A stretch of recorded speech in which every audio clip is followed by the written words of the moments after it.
मेरे हाथों से मेरी कलम छूट गई थी। जब लॉकडाउन आया था, मेरी डायरी मुझसे रूठ गई थी। जो अल्फाज कभी रातों को जगाया करते थे, वो खामोश हो गए थे।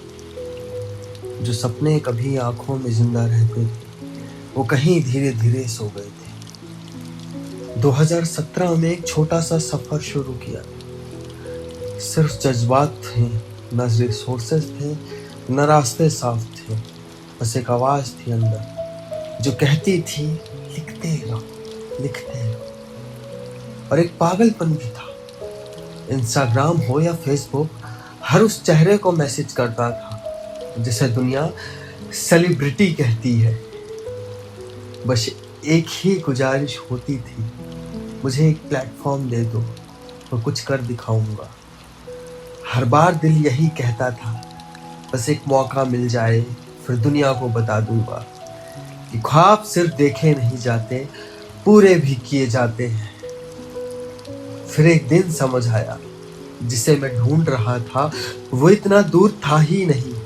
इतना बड़ा प्लेटफॉर्म मेरे पास ही था, यूट्यूब।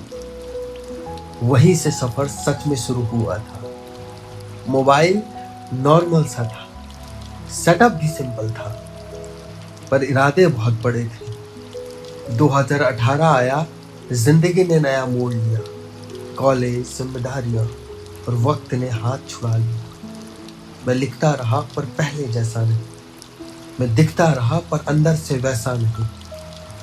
फिर लॉकडाउन आया और सिर्फ शहर नहीं, मैं भी बंद हो गया। जी हाँ, मेरी कलम ने मुझसे पूछा, अब याद आया? मेरी डायरी चुप थी, पर उसकी खामोशी बहुत कुछ कह रही थी।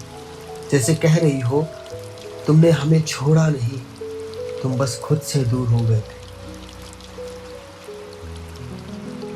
आज इतने सालों बाद मैं वापस आया, न पहले जैसा हूँ, न पहले जैसी दुनिया है, पर एक चीज अब भी वही है, लिखने की भूख, कहने की आग और सपनों का वो जिद जो कभी मरा ही नहीं।